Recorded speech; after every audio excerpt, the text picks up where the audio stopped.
આપણે પ્રેક્ટિસ વર્કમાં પાંચમો દાખલો આવ્યા હતા. ટૂંકમાં જવાબ આપો. એક, નીચે આપેલા કોષ્ટકમાં સુપર સેલ પર ખરું કરવું. હવે વિદ્યાર્થી મિત્રો, જે સુપર સેલ સંખ્યા છે એના ઉપર આપણે ખરું કરવાનું છે. હવે જોઈએ, સુપર સેલ એટલે શું? આજુબાજુ બંને નાની હોય અને વચ્ચોવચ્ચ મોટી હોય. જો 79, તો આ 43 નાના, 75 નાના, એટલે 79માં ખરું કરી દઈએ. પછી 75માં મોટા છે એટલે ના થાય. 63માં આ મોટા છે એટલે ના થાય. 10માં ના થાય. 29માં તમે અહીં જુઓ તો આ બાજુએ નાના છે અને આ બાજુએ નાના છે, એટલે 29 સુપર સેલ થશે. હવે વિદ્યાર્થી મિત્રો, 34માં આ બાજુ નાના છે, આ બાજુ છે નહીં, એટલે 34 પણ આવશે. સુપર સેલ એટલે એવી સંખ્યા કે એની આજુબાજુ બંને બાજુ નાના હોવા જોઈએ, બરાબર? એટલે આ 3 થઈ. ચલો બીજામાં જોઈએ. અહીં જુઓ તો 990 છે, બરાબર? આ બાજુ નાના છે એટલે એ આવશે 990. પછી 900, તો આ એ નાનો અને આ એ નાનો, એટલે 900 આવશે. ખ્યાલ આવે છે તમને? પછી જોઈએ તો 800 ના આવે, કારણ કે આ મોટી થઈ ગઈ. પછી 910, તો આ નાની, આ એ નાની, તો 910 આવશે. 210 નહીં આવે, કારણ કે મોટી થઈ ગઈ. 920 છે, આ એ નાની ને આ એ ને, તો 920 આવશે. ઓકે, ચલો આ જોઈએ. 6828 કરતો આ નાની છે એટલે એક આ આવશે. પછી તમે જુઓ 9435, આ બંને બાજુ કેવા છે? નાના છે, એટલે આ પણ આવશે. ઓકે, પછી જોઈએ તો 3780 થયા એટલે નહીં આવે. પછી આ બંને બાજુ આ મોટી છે એટલે નહીં આવે. આ જો 8000 છે એની બંને બાજુ નાના છે, 7308 અને 5583, એટલે 8000 આવશે. અહીં 52 નહીં, બસ આટલા જ આવશે વિદ્યાર્થી મિત્રો. હવે અહીં જુઓ, આ બાજુ છે નહીં, 200ની આ બાજુ 199 છે, એટલે આ મોટી થઈ એટલે આવશે. પછી 345, તો આ નાની અને આ એ નાની, તો 345 આવશે. 300માં આ નાની, આ એ નાની, એટલે આ એ આવશે. 271માં તો આ એ નાની, આ એ નાની, તો આ એ આવશે. ઓકે, આ રીતે એની બંને બાજુ નાના હોવા જોઈએ. ચલો આ જુઓ, 852 કરતાં મોટી છે એટલે નહીં આવે, તો આ આવશે. જો આ બંને બાજુ નાની છે તો આ લખો એક. પછી આ એ નાની ને આ મોટી થઈ જાય એટલે ના આવે. 1207, આ નાની, આ એ નાની, એટલે આ આવશે. પછી 700, આ મોટી થઈ જાય એટલે ના આવે. આ મોટી થઈ ગઈ એટલે ના આવે. જો 6150, આ નાની નાની, એટલે આટલા આવે. તો વિદ્યાર્થી મિત્રો કેટલી આવી? 10, 56, 1207 અને 6150. ચલો અહીં જુઓ. હવે અહીં છે ને બધી બાજુ જોવાનું છે વિદ્યાર્થી મિત્રો, બરાબર? ઊભી અને આડી બંને જોવાનું છે, બરાબર? ચલો જોઈએ. આ તો નહીં આવે, બરાબર છે? ખ્યાલ આવે? આ મોટી છે એટલે 7000. જો આ એ નાની, આ એ નાની, બરાબર? અને આ એ નાની, એટલે 7700 આવશે. ખ્યાલ આવે તમને? તો અહીં લીટું કરી દો. જ્યારે આ રીતે હોય ને, એટલે આડી એ જોવાની, ઊભી એ જોવાની, આ ત્રોસી નહીં જોવાની. ખ્યાલ આવ્યો? એટલે 7700 આવશે. હવે વિદ્યાર્થી મિત્રો આપણે જોઈએ તો અહીં ગયા તો આ વધી જાય. 9800માં જુઓ, આ નાની છે, બરાબર? એટલે આવશે. આ એ નાની છે એટલે 9800 આવશે. ઓકે, આ રીતે આપણે નક્કી કરવાનું છે. હવે આપણે આ લાઈનમાં જોઈએ તો આ નથી, આ છે, જુઓ, ના એ નથી, આ છે. તમારા મનમાં થાય છે 9200 કેમ નથી? તો નહીં કેમ? 900 નાની છે, 3500 નાની છે, પણ 9800 મોટી થઈ જાય. જોયું ઊભીમાં, એટલે 9200 લઈ શકાય નહીં. ઓકે, હવે વિદ્યાર્થી મિત્રો આગળની જોઈએ. અહીં કઈ આવે તો તમે જુઓ તો 8500ની આ બંને બાજુ નાની છે, ઉપર એ નાની છે અને નીચે એ નાની છે, એટલે 8500 આવશે. ખ્યાલ આવ્યો? આટલા બધા આવે એટલે ઉપર એ જોવી પડે, નીચે જો આ એ નાની, આ એ નાની, આ એ નાની અને આ એ નાની છે, બરાબર? આવું જોઈએ. બીજી આ નહીં આવે, બરાબર? આ એ નહીં આવે. હવે 5600માં જોઈએ તો આ બાજુ નાની છે, આ બાજુ નાની છે, એટલે 5600 આવશે. ખ્યાલ આવે તમને? પછી બીજી જોઈએ તો આ ના આવે, આ 6600, તો આ બાજુ નાની ના, એ 6600 આવશે. આ રીતે કરવાનું છે. ઓકે, ચલો આ જુઓ. વધારે મોટું જોશો એટલે પહેલાં આ લાઈન જોઈ લઈએ. તો જો 1546 છે અને 1500 છે, તો આ બાજુ નાની છે અને નીચે નાની છે, બરાબર? એટલે આવી જશે. ઓકે, ચલો બીજી જોઈએ. આ રીતે ક્રમશઃ આગળ વધતા જવાનું તો જ ખબર પડશે. પછી જો આ ના આવે, આ 1614 છે, 1620 મોટી થઈ ગઈ. આ નાની, આ નાની ને આ એ નાની, એટલે 1620 આવશે, બરાબર? હવે બીજી લાઈન જોઈએ. બીજી લાઈનમાં જોઈએ તો આ નાની છે 1450, હવે 16 આવ્યો એટલે ના આવે. 16 આ નાની પણ આ મોટી થઈ જાય એટલે આ એ ના આવે. જોયું, ઊભી લાઈને જોવી પડે, આ મોટી થઈ એટલે આ નહીં આવે. 1290 નહીં આવે. 1560 આ મોટી થઈ જાય એટલે ના આવે. હવે જો આ રી મોટી છે 4000, આ એ નાની ના એટલે આ આવશે 4589 આવશે. બીજી જુઓ, આ ના આવે. આ જુઓ, આ નાની ના એ નાની તો 1380 આવશે. ભાઈ ચારે બાજુ જોવું પડે આપણે. પછી જો આ તો આ નાની ના તો આવશે. હવે જો આ રહી આ નાની ના એ તો 7845 આવશે વિદ્યાર્થી મિત્રો. આ નહીં આવો, આ એ નહીં આવો, આ એ ના આવો. ખ્યાલ આવે છે તમને? હવે જોઈએ આ 4587 એટલે આ આવો, પણ આ મોટી થઈ એટલે આ એ ના આવો, આ એ નહીં. 1910 આ નાની તો આવશે 1910. ઓકે, થોડું વિચારશો તો જ આવશે, બાકી તમને આવડવાનું નથી. 25 પેજ નંબર લેવાનું છે, વિચાર્યા વગર ના આવડે વિદ્યાર્થી. ચલો બીજું એવું ને એવું છે. આવું જોજો તમે, આ મોટી છે એટલે નહીં આવે. આ 7500 આ નાની એટલે 7501 તો આવશે. ખ્યાલ આવ્યો? હવે આ જોઈએ તો આ નાની તો આ આવશે. હવે આ તો નાની થઈ એટલે આ ઓના બાજુ મોટી, આ મોટી છે જુઓ, પણ આ મોટી થઈ જાય. એના કરતાં આ મોટી થઈ જાય એટલે નહીં આવે. ચલો આ 8600 તો 8632 તો આ એ નાની અને આ એ નાની તો 8632 આવશે પાસે. ખ્યાલ આવ્યો? પછી આ નહીં આવો, આ એ ના 5000 જુઓ, 4000 છે અને આ બાજુ તો આઈડી આવશે 5785 આવશે. બરાબર? આ ના આવો, આ એ ના આવો, આ નાની એટલે આવશે 6034 આવશે. ઓકે, આ રીતે વિદ્યાર્થી મિત્રો આપણે નક્કી કરવાનું છે. હવે શું કહે છે, નીચેના કોષ્ટકને ફક્ત 3 અંકની સંખ્યાઓથી એવી રીતે ભરો કે જેથી સુપર સેલની ફરતે વર્તુળ જ હોય. જે સુપર સેલ હોય એની ફરતે વર્તુળ હોય. હું તમને ચોખવટ કરી દઉં છું વિદ્યાર્થી મિત્રો કે જે આ જવાબ છે એ એવું જરૂરી નથી કે જે પાછળ આપ્યા હોય એ જ તમારો જવાબ હોય. આપણે જાતે ચલો 546 કરતાં નાની લખવી પડે, આટલે એ તો સિક્યોર. તો અહીં લખી દઈએ 400.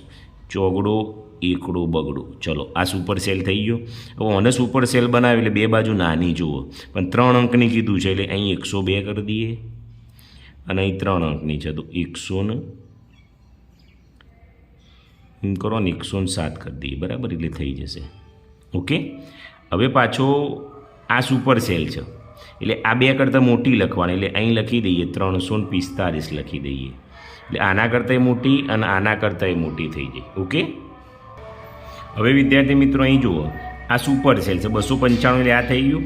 આના કરતાં નાની જુઓ તો લખો ને 110 કરીએ તો આ મોટી જુઓ તો લખો ને 3 અંકની છે તો 745 ગમે તે લખાય. ચલો એ રીતે આ રીતે કરવાનું છે. 4 અંકની છે તો આ સુપર સેલ છે એટલે આના કરતાં મોટી 7348 કરીએ એટલે આ મારે નાની લખવી પડશે. આ સુપર સેલ છે એટલે આના કરતાં નાની લખવી પડે.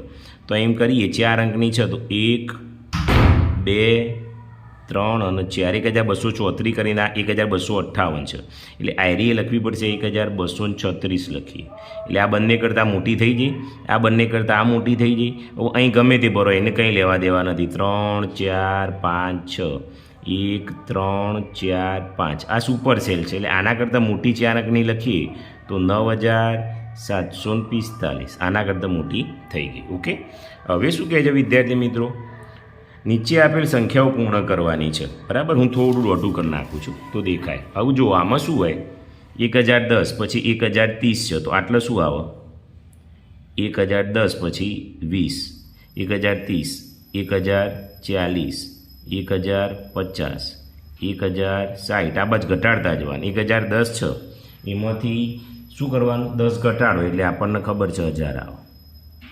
1000માંથી પાછા 10 ઘટાડો એટલે 990 આવો. પાછા 10 ઘટાડો એટલે 980 આવો, પાછા 10 ઘટાડો એટલે 970 આવો. આ રીતે આપણે લખી જવાના છે. હવે અહીં જુઓ, અહીં કેટલા છે? 12,000, પછી 13,000 છે, તો પછી અહીં કેટલા આવશે? 14,000, પછી 15,000, પછી 16,000, 1,000 છે, 12,000 છે, તો અહીં શું આવશે? 11,000,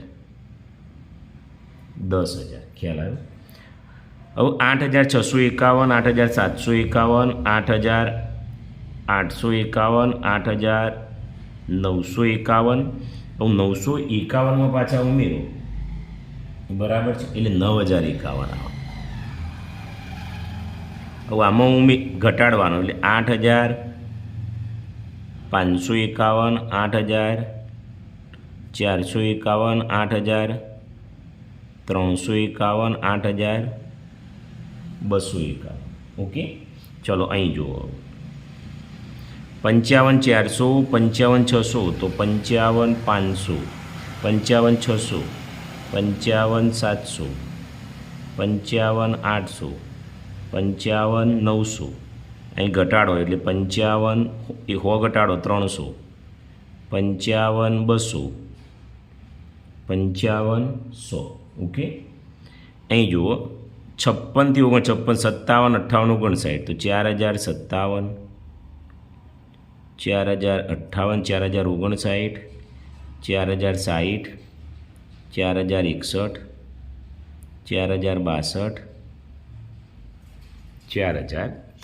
એ રીતે વિદ્યાર્થી મિત્રો તમારે લખવાનું છે. ઓકે, હવે શું કહે છે? 4 અંકની 5 ભિન્ન સંખ્યાઓ લખો કે જેના અંકોનો સરવાળો 18 હોય. હવે વિદ્યાર્થી મિત્રો આમાં ગમે તેવી સંખ્યા લખી શકાય. તમે પાછળ જુઓ અને એ જ જવાબ હોય એવું નથી, કોઈ પણ જવાબ લખી શકાય. દાખલા તરીકે હું લખું 1,935, તો 9 ને 1 10, 10 ને 3 13, 13 ને 5 18, બરાબર, તો 18 થઈ ગયા.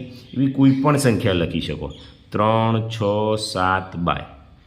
બીજી લખીએ તો 5, 1, 3, 9. 4 અંકની 5 લખવાની છે, એટલે આ તો કેટલી થઈ? બીજી લખીએ 7,803. હજી એક લખીએ તો 9,009. મેં લખીએ જરૂરી નથી, 9 9 18 થઈ ગયા.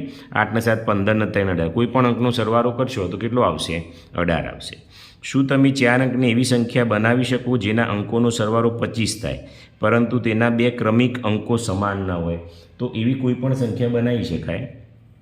આપણે લખીએ 9, 5, 7 અને 4. જો 25 હશે, 9 ને 5 14, 14 અને 7 21, 21 ને 4 25 થઈ ગયા. આ લખાય અથવા બીજી લખવી હોય તો 8, 4, 6, 7 આ પણ તમે લખી શકો. કઈ રીતે? જો 8 ને 4 12 ને 6 18, 18 ને 7 25 થઈ ગયા. હવે વિદ્યાર્થી મિત્રો આના સિવાય બીજી લખવી હોય તમે લખી શકો છો, એવી જરૂરી નથી. હવે આ જે આપેલું છે, નીચે આપેલ ચાવીઓ પરથી 5 અંકની સંખ્યા શોધો. મારા અંકોનો સરવાળો 20 છે, તો જે સંખ્યા લખો એનો અંકોનો સરવાળો 20 થાય. મારો છેલ્લો અંક 2 છે, એટલે જવાબમાં આપણે અહીં લખીએ બગડો છે. છેલ્લો અંક તો 2 છે. કેટલા અંકો કીધા છે? મારા અંકોનો સરવાળો નીચે આપેલ ચાવીઓ પરથી 5 અંક, એટલે 5 અંકો છે, છેલ્લો અંક 2 છે. મારો પ્રથમ અંક એ છેલ્લા અંકના 4 ગણા છે, તો છેલ્લા અંકના 4 ગણા એટલે અને 4 વડે ગુણો એટલે 8 આવે. ઓકે, મારો ત્રીજો અંક એ છેલ્લા અંકનો અડધો છે, ત્રીજો એટલે આનો અડધો એટલે આટલા 2નો અડધો 1 આવશે. મારું દ્વિતીય અંક એટલે બીજા નંબરનું એ પ્રથમ અને છેલ્લા અંકના તફાવત જેટલું છે, તો પ્રથમ આ અને છેલ્લો 2 એટલે એનો તફાવત એટલે 8માંથી 2 જોઈએ એટલે 6. તો હવે શું કહે છે? મારો દ્વિતીય અંક એ પ્રથમ અને છેલ્લા અંક, તો સંખ્યા કઈ છે? હવે જો આટલા અંક થયા 1, 2, 3, 4 અંકો તો મળી ગયા. હવે સરવાળો કેટલો છે? 20. તો કેટલા થાય છે? જો 8 અને 6 એટલે 14, 15, 16, 17, 18, 19, 20 3 વધ્યા એટલે આટલો શું આવી જશે? તગડું. તો 86,132 થયા. હવે શું કહે છે? 4, 5, 6નો ઉપયોગ કરી શક્ય તેટલા 3 અંકના પોલીડ્રોમ લખો. તમે અંકો એકથી વધુ વખત ઉપયોગ કરી શકો છો. દાખલા તરીકે 4, 5, 4 ત્રણેય અંકોનો ઉપયોગ થાય જરૂરી નથી. તો આપણે અંકોનો ઉપયોગ એટલે ચોગડા છે, બરાબર, તો પહેલાં ચોગડા લખી દઈએ, પછી પોચડા છે, 3 વખત પોચડા કરી દઈએ અને છગડા કરી દઈએ, એટલે આ તો બની જાય. હવે શું કરીએ? તો બંને બાજુ ચોગડા રાખો, વચડો પોચડો મેળ દો. બંને બાજુ ચોગડા રાખો. બીજી કઈ સંખ્યા? છગડો મેળ દો, બરાબર. હવે બંને બાજુ પોચડા રાખો, એક ચોગડો મેળ દો, બંને બાજુ પોચડા રાખો, એક છગડો મેળ દો, ખ્યાલ આવે છે? બંને બાજુ છગડા રાખો, એક ચોગડો મેળ દો, બંને બાજુ છગડા રાખો અને એક પોચડો મેળ દો. બસ વાર્તા પૂરી. આ રીતે બનાવી દે. 4 અંકની પોલીડ્રોમ સંખ્યા શોધો કે જેમાં અંકોનો સરવાળો 20 થાય. હવે વિદ્યાર્થી મિત્રો આમાં ગમે તેટલી સંખ્યાઓ લખી શકાય. 4 અંકની લખવાની પોલીડ્રોમ. ચલો 1 9 કેટલી લખવાની એ કીધું નથી. તો જો 9 9 18 ને 19 ને 20 બરાબર. બીજી લખવી હોય તો 2 8 8 2. પોલીડ્રોમ એટલે આ બાજથી લખો કે આ બાજથી લખો, બધું કેવું હોવું જોઈએ?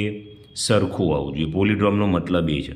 તો જો 1 9 9 1 1 9 9 1 2 8 8 2 આ બાજથી 2 8 8 2 એટલે બંને બાજુથી જો તો સરખું જો 8 8 16 17 18 19 20. બીજી લખવી હોય તો 3 7 7 3.